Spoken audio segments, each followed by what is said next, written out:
పత్రికా రంగంలో నిజ జీవితంలో విలువలతో కూడిన జీవితాన్ని అందించిన మహామనిషి రామోజీరావు లేరన్న వాస్తవం దిగ్భ్రాంతికి గురిచేసిందని రాజమండ్రి రూరల్ ఎమ్మెల్యే గోరంట్ల బుచ్చయ్య చౌదరి ఆవేదన వ్యక్తం చేశారు. తెలుగు భాష అభ్యున్నతికి విశేష కృషి జరిపిన రామోజీరావు కీర్తి తెలుగు నేల ఉన్నంతకాలం విలసిల్లుతూనే ఉంటుందని గోరంట్ల రామోజీరావుకి ఘన నివాళులర్పించారు. ఈనాడు గ్రూప్ సంస్థల అధినేతగా, రామోజీ ఫిలిం సిటీ నిర్మాతగా, నికాసైన తెలుగు భాషా అభిమానిగా చేరుకూరి రామయ్య గారు అలియాస రామోజీరావు గారు గుర్తుకు వస్తూనే ఉంటారన్నారు. ఆయన కుటుంబ సభ్యులకి తన ప్రగాఢ సానుభూతి తెలియజేశారు.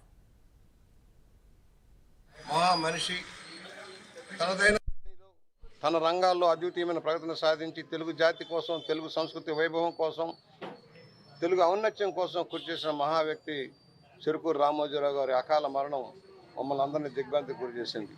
విలువలతో కూడుకున్న జర్నలిజాన్ని రాష్ట్రంలోనూ దేశంలో నెలకొల్పిన వ్యక్తి. రాజకీయం అనేది ప్రజల సంక్షేమం కోసం, ప్రజా అభ్యున్నతి కోసం, రాష్ట్ర ప్రగతి కోసం అని చెప్పిన వ్యక్తి. దానికోసం అహర్నిశలు కృషి చేశారు. నిర్భయంగా నీతివంతమైన విధానాలకు ప్రోత్సాహం ఇచ్చారు. అవినీతి మీద